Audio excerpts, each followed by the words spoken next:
जिस रूप में लगातार अब एक तरफ बिहार की बात है तो दूसरी तरफ अगर हम उत्तर प्रदेश की बात करें तो उत्तर प्रदेश में भी लगातार बड़ी हलचल है। कानपुर दौरे पर सीएम योगी आदित्यनाथ जा रहे हैं। बीजेपी आरएसएस की बड़ी बैठक है यहाँ पर, जहाँ पर वो हिस्सा लेंगे। प्रदेश अध्यक्ष पंकज चौधरी भी इस बैठक में शामिल होने वाले हैं। बताया जा रहा है कि नवाबगंज में यहाँ पर ये बैठक होगी। और सबसे महत्वपूर्ण बात ये, अगले साल जिस तरह से विधानसभा के चुनाव होने हैं उसको लेकर चर्चा होगी। 2027 के विधानसभा चुनावों को लेकर भी इस दौरान रोड मैप तैयार किया जाएगा, क्योंकि जैसा हम सभी जानते हैं कि हमेशा से ही खासतौर से बीजेपी चुनावी मोड में रहती है, हमेशा एक्टिव मोड में रहती है। और अभी लगभग 1 साल का वक्त है, लेकिन तैयारियां बहुत जरूरी हैं और आज की ये बैठक कई मायनों में महत्वपूर्ण होगी। बीजेपी और आरएसएस की ये बड़ी बैठक है। सीधे रुक करेंगे, मेरे सहयोगी सुशील तिवारी कनेक्ट हो रहे हैं, ब्यूरो हेड। सुशील जी, आपसे जरा जानना चाह रहे हैं कि आखिर इस बैठक के क्या मायने हैं, जरा बताइए क्यों ये बैठक इतनी महत्वपूर्ण है। बिल्कुल, अगर देखा जाए भारतीय जनता पार्टी 2027 विधानसभा चुनाव के लिए अभी से बहुत जोरदार तैयारी कर रही है और ये बैठक बहुत ही महत्वपूर्ण है, क्योंकि इसमें सरकार है, संगठन है और आरएसएस है। तो इन तीनों का तालमेल हो और चुनाव में ज़्यादा से ज़्यादा वोट लाकर और अच्छी जीत हासिल की जाए उत्तर प्रदेश विधानसभा में, जिससे फिर से तीसरी बार योगी सरकार बन सके। तो ऐसे में लगातार जिस तरह ये मीटिंग्स चल रही, कानपुर में आज बैठक थी, तो कानपुर में आज योगी जी सुबह 11 बजे पहुंच गए थे। वहां पर जो वहां की मेयर हैं और तमाम जो विधायक हैं, सांसद हैं, सबने रिसीव किया। उसके बाद ये बैठक शुरू हुई। ये बैठक शुरू होने के बाद उसमें प्रदेश के अध्यक्ष पंकज चौधरी शामिल थे और साथ में संगठन महामंत्री धर्मपाल सिंह शामिल थे और साथ में रमेश अवस्थी जो सांसद हैं कानपुर के, वो शामिल थे और देवेंद्र सिंह भोले जो कानपुर देहात से सांसद हैं, वो शामिल थे और तमाम जो आरएसएस के बड़े नेता थे। इसमें जो क्षेत्रीय जो अध्यक्ष हैं, जो कि वहाँ के प्रचारक हैं, वो अनिल जी वो शामिल थे और साथ में जो विभाग प्रचारक थे वो शामिल थे, श्री राम जी। तो ऐसे में ये बहुत बड़ी बैठक मानी जा रही है और कानपुर में संगठन कितनी मजबूती से खड़ा हो और साथ में जनता तक किस तरह जाएं और साथ में जो उपलब्धियां हैं सरकार की उन्हें कैसे बताएं। अगर देखा जाए तो ये बैठक बहुत ही महत्वपूर्ण इसलिए भी मानी जा रही है, 27 का चुनाव बहुत नजदीक है, क्योंकि बीजेपी फिर चाह रही है कि यहाँ पर उत्तर प्रदेश में फिर से उसकी सरकार बने और जन जन तक उसके कार्यों को पहुंचाया जाए। तो इसमें बाकायदे सबने अपनी अपनी भूमिका बताई। भूमिका बताने के बाद तालमेल भी बहुत जरूरी है, क्योंकि जब तालमेल रहेगा तो सब मिलजुल कर अच्छा चुनाव लड़ेंगे।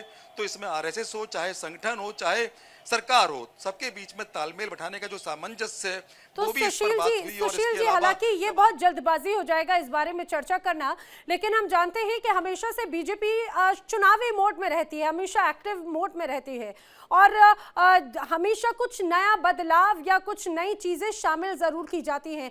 तो ये जो समन्वय बैठक है, इसमें समन्वय किस तरह से बैठाया जाएगा, क्योंकि काफी लंबे वक्त से ऐसे कयास लगाए जा रहे थे यूपी में कुछ बदलाव हो सकता है, शीर्ष नेतृत्व में या फिर एक टॉप लीडरशिप में कुछ बड़े चेहरे शामिल हो सकते हैं, कुछ नए चेहरे शामिल किए जा सकते हैं।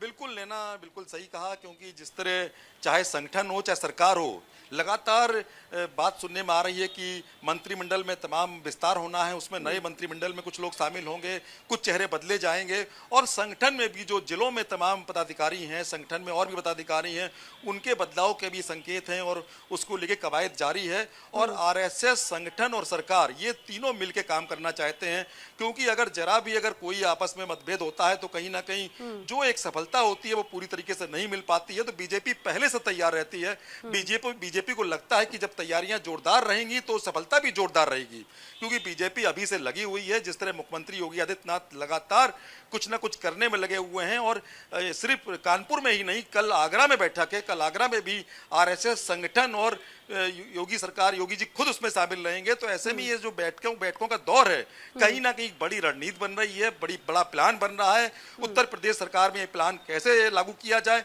क्योंकि बैठक के अंदर की बातें भी बाहर नहीं आ रही, क्योंकि गोपनीय बैठक इसको माना जा रहा है।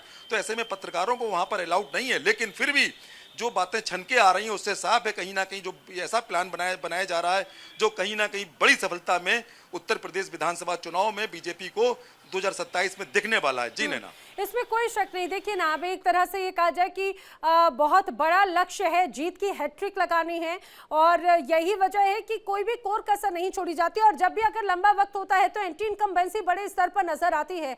सुशील जी, अगर मौजूदा ग्राउंड पर अभी देखा जाए, क्या ऐसे कोई हालात नजर आते हैं जिनको दुरुस्त करना या जिनकी सर्जरी करना भी इस बैठक का हिस्सा हो? बिल्कुल, जब लंबे समय तक कार्यकाल हो जाता है तो कहीं ना कहीं मतदाता उसको बदलना चाहता है, लेकिन सबसे बड़ी बात बीजेपी में यह है, जब उसको लगता है कि कहीं ना कहीं इस तरह का प्रभाव दिख रहा है तो उसमें बदलाव करने के लिए तमाम तरीके के वो प्लान बनाता है। कहीं ना कहीं जनता के बीच में जाकर सरकार अपनी उपलब्धियां बताती हैं, तमाम जो नई रणनीति होती है उसको अपनाती है। तो कहीं ना कहीं जो बीजेपी का जो प्लानिंग होती है बहुत ही मजबूत होती है, बहुत जबरदस्त होती है। बिल्कुल चुनाव से पहले लगता है इस बार बदलाव होगा, लेकिन बदलाव नहीं दिखता है, बल्कि और दुगने उत्साह के साथ बीजेपी दुगनी सीट लाती है। ऐसे में कई जो राज्यों में चुनाव हुए उसमें ये साफ साफ दिखाई पड़ा। तो उत्तर प्रदेश में बीजेपी आश्वस्त है, इसीलिए बीजेपी लगातार कहीं ना कहीं अपने रणनीति से, अपनी प्लानिंग से एक जिस तरह का माहौल पैदा कर रही है, जिस तरह की मीटिंग्स हो रही हैं, इन मीटिंग्स के अंदर जो बातें उठ रही हैं कहीं ना कहीं एक समन्वय है।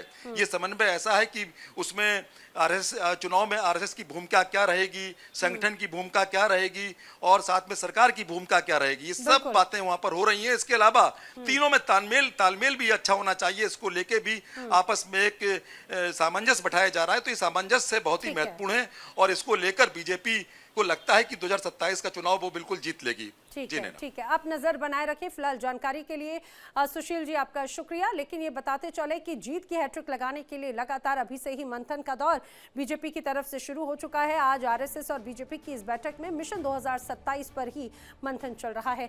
देखिए इंडिया डेली 24/7 अब आपके स्मार्ट टीवी पर। इंडिया डेली मौजूद है सभी डिजिटल प्लेटफॉर्म पर लाइव और लगातार। इंडिया डेली 24/7 हर दिन राष्ट्र को समर्पित।